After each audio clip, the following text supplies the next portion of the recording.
This morning, you've got time for a hot home-cooked breakfast. Delicious and piping hot in only 3 microwave minutes.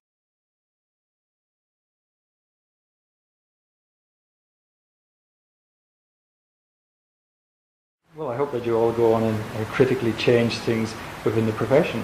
I think the profession in South Africa has been very isolated. I certainly get that impression. Architecture, by nature, are quite inward-looking. You know, the architectural profession tends to look inward to itself, evaluate itself, and that in itself has been detrimental, I think, to the understanding of the profession, the importance of the profession within the built environment.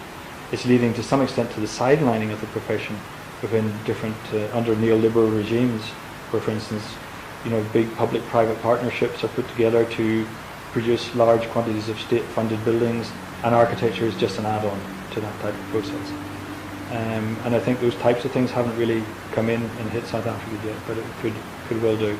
So I think the architecture profession needs, as a whole, become less inward-looking, and I think it's necessary also for within that inward-looking, that younger ideas and that younger thinking, more creative thinking, can still try to break through. It's extremely difficult to break through as a younger architect. The architectural profession here is structured, like many other parts of the world, a few very large firms who are working outside the boundaries of the country, not very many medium-sized firms, and lots of tiny firms who do a lot of work which is quite repetitive in many ways. So we don't have a structure which really encourages young creative individuals through, for instance, as they do in the Netherlands, having specific competitions for young architects, holding, you know, certain types of commissions, particularly state commissions, for specific groups, including young architects. So there's a lot that could be done to try and change that. But I think some of that can come from people pushing from below.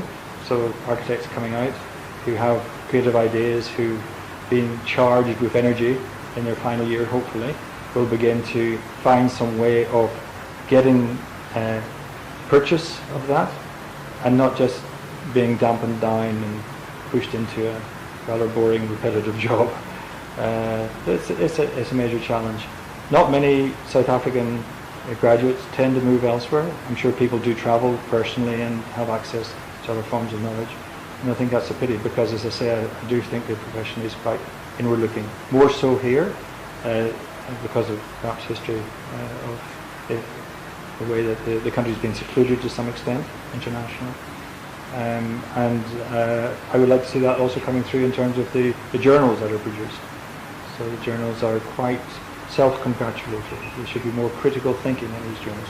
Young architects like yourselves coming out should not only get involved in practice, but should get involved in writing and critiquing.